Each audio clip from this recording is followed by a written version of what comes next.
I was sitting on my porch, watching the sun sink behind my 100-acre ranch, the cows slowly grazing in the fields. At 90 years old, I've seen wars, built a life from the ground up, and learned to enjoy moments like this. Peace, it's rare. But that day, it didn't last long. "Mr. William, you need to come quick," my worker shouted, running across the yard, out of breath. I raised an eyebrow. "What is it now?" I asked, calm as ever. He stammered, almost tripping over his words. "It's HOA Karen. She's here, with some businessman, claiming your ranch is hers. She's trying to sell it." I leaned back in my chair, smirking. She really thinks she can take my land? And her son. He's a colonel in the military. "The town police are helping her," he added, panic dripping from every word. I chuckled quietly. "So, she brought her army, huh? Didn't she realize I've survived far worse than this?" I picked up my phone, my fingers steady. "Sarah, now," I said. "My daughter, the sharpest lawyer in the state, runs the biggest law firm money can buy. She's already on her way with papers that prove every inch of this land has belonged to our family for generations." Karen had no idea what she was about to step into. I watched her strut across my property, heels clicking, businessman right behind her, thinking she had the upper hand. "This land is mine," she shouted, voice full of entitlement, as if that made it true. Her son and the police were supposed to intimidate me, but all I did was grin. They had no idea who they were dealing with. I took a deep breath, the air smelling faintly of hay and freedom. I've faced armies, corrupt men, and worse. And now, standing there in the fading sunlight, I realized Karen was about to learn a lesson she'd never forget. By the time I saw Karen step closer, I was already several moves ahead. She was puffed up with confidence, pointing at the land as if sheer arrogance could claim it. "You're going to sign, William. This is mine now," she barked. I just smiled and shook my head. She had no clue who she was messing with. Her son, the colonel, stood rigid behind her, his military posture trying to intimidate me. And the town police, well, they looked like they were waiting for orders. Orders from someone who thought they owned my life. Little did they know, I had already called Sarah, and she was riding over with papers that would make their little charade crumble.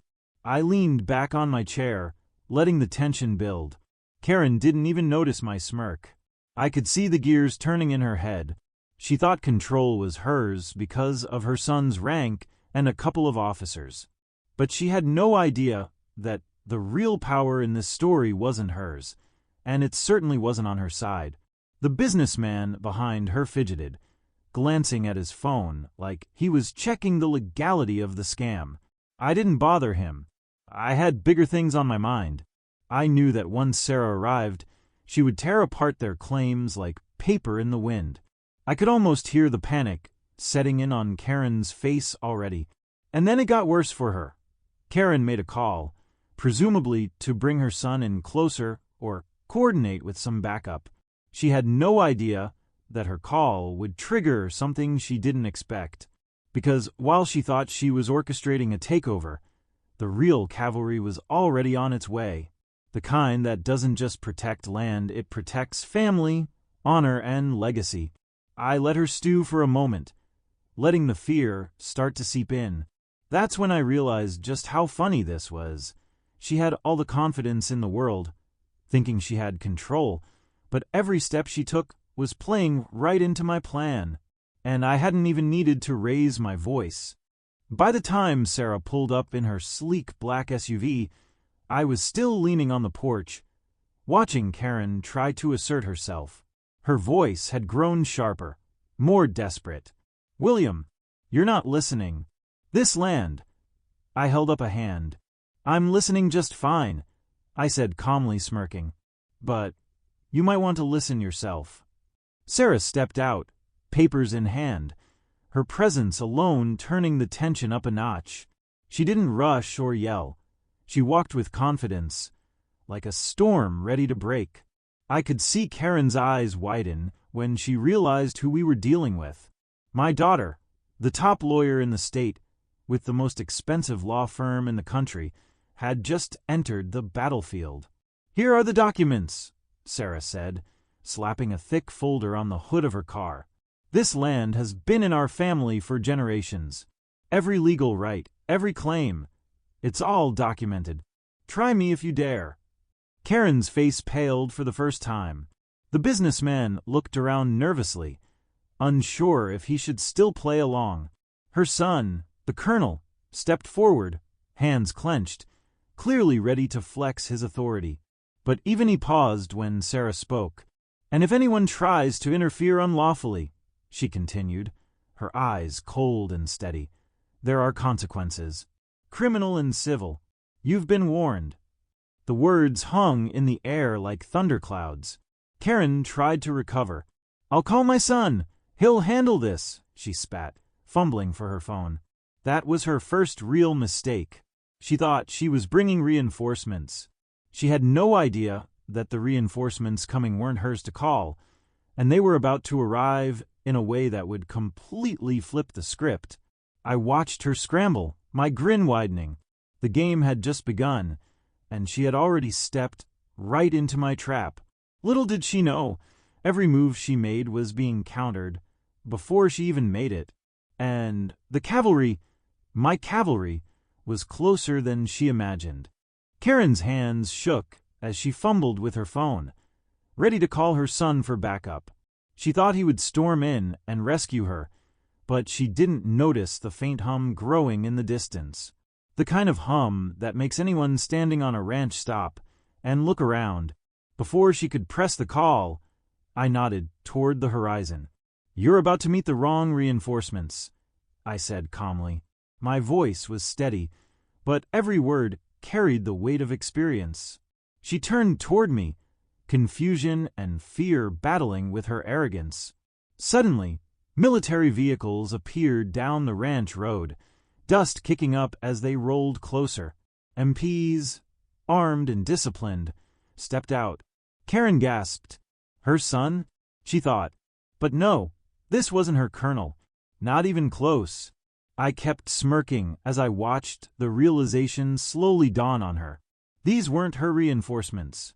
A helicopter followed, descending from the sky, blades slicing the air, its shadow cutting across the field. My youngest son, Jack, the youngest two-star general in history, stepped out. His presence alone turned the battlefield into a place of law, order, and undeniable authority.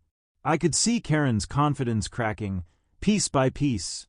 And just as she was about to panic completely, Chief David, the town's police chief, and Jack's longtime friend, arrived alongside them.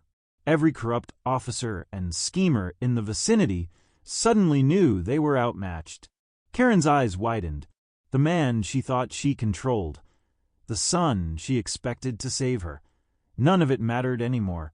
I leaned back on the porch, my smirk now a full grin. Karen's perfect plan. The property takeover, the intimidation, the colluding officials, was unraveling in front of her. And it wasn't just legal power on my side. It was family, honor, and decades of strategy. She had walked right into a trap she didn't even see coming. Karen's face turned pale as she watched Jack step out of the helicopter, his uniform crisp, metals gleaming, eyes scanning the scene with precision. The military police fanned out across the ranch, surrounding the businessman, the HOA goons, and the officers who had dared side with them. She stumbled back, realizing too late that her so-called plan was falling apart. "Wait, this isn't my son," she whispered, panic creeping into her voice. But it was already too late. I had been in control from the beginning, and now my family had arrived to enforce every right, every claim, and every ounce of justice this land deserved. Sarah handed the papers to Jack, who nodded to the MPs and David. The arrests began swiftly and professionally. No room for mistakes. The businessman tried to argue, but the MPs ignored him, cuffing him and reading his rights. Karen shrieked, "You can't do this. This land is mine." Her words fell flat, echoing off the barns and fences. Every corrupt officer, every schemer who had thought they could manipulate the town's law enforcement, was now in custody. I watched calmly from my porch, arms crossed, the sunset painting long shadows across my land. This was justice, not chaotic revenge, but precise, lawful, and undeniable. Karen's arrogance had been her undoing. The colonel, her son, arrived moments later, confused and angry. But even he would soon learn that military rank cannot shield you from the law when your actions are illegal. For the first time that day, Karen looked truly small. No more confidence, no more entitlement, no more threats, just fear. And I realized even at 90, I still had the power to protect what was mine, to defend the legacy my family had built, and to make sure that no one, not even a self-important HOA, could take it away. After the arrests, the ranch settled into an almost surreal calm. The dust from the military vehicles hung in the air, and the townspeople who had gathered at a safe distance whispered among themselves, shocked at the spectacle. Karen, the businessman, and the corrupt officers were all being taken away, their arrogance completely shattered. I stood on my porch, watching, arms crossed, feeling the satisfaction of a job perfectly executed. The colonel, her son, tried to protest, calling out orders and reminders of his rank, but even the MPs didn't flinch. His authority meant nothing here. The law and my family's preparation outweighed any title. Jack stepped forward, his presence alone commanding silence. "You've interfered with private property and corrupted local enforcement," he said firmly. "There will be consequences." I could see the fear in the colonel's eyes, finally realizing he was now on the wrong side of justice. Sarah moved beside me, her papers still in hand, giving the final legal seal of protection over my property. The documents were clear, thorough, and untouchable. No loophole, no trick, no forged claim could stand against them. Karen's schemes had crumbled, not because of brute force, but because law, strategy, and preparedness always win over arrogance. I finally allowed myself a slow, deep breath. The land, my legacy, and my family's honor were intact.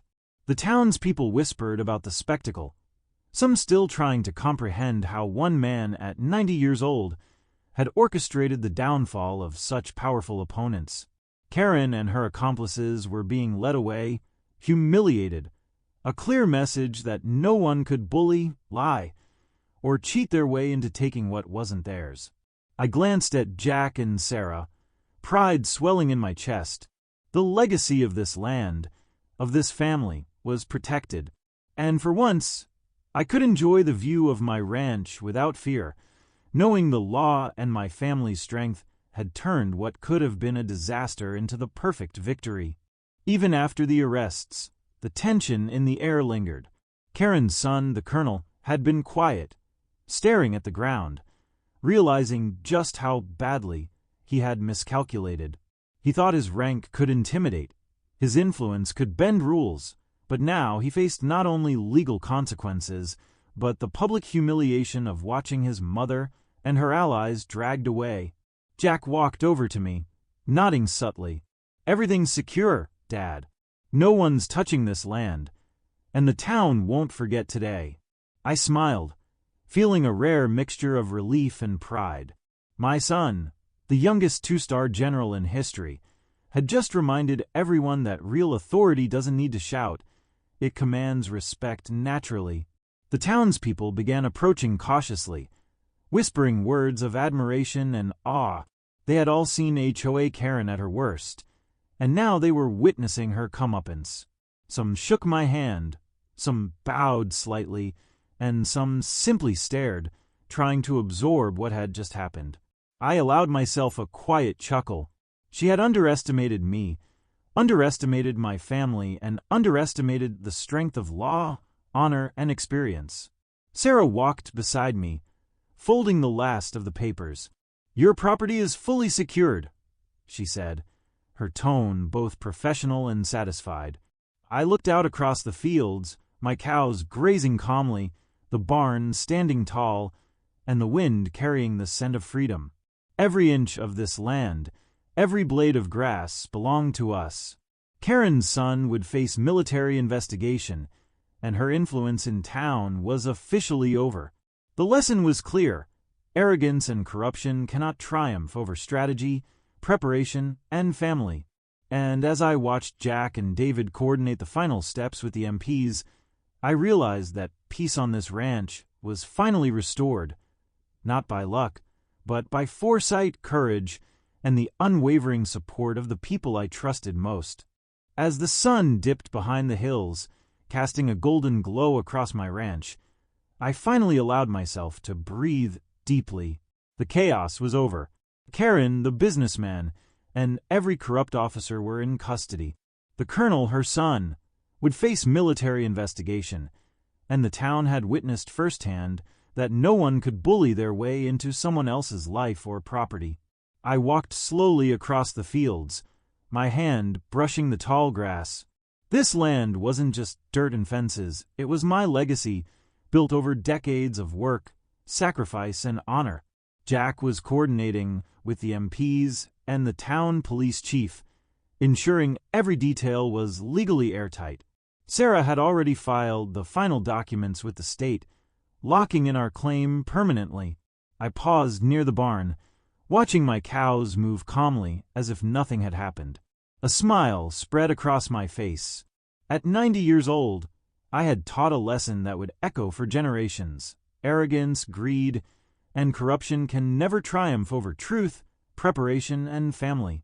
Karen's schemes had failed spectacularly, and justice had been served, not in haste or chaos, but with precision and honor. I looked up at Jack and Sarah, pride swelling in my chest. They had protected the land, upheld the law, and ensured that our family legacy remained untouchable. And as night fell over the ranch, I realized something simple yet profound. This land, this family, and this legacy weren't just safe, they were stronger than ever. I had lived long enough to see battles fought and won, and this final victory, quiet but powerful, reminded me that some things are truly worth defending until the very end.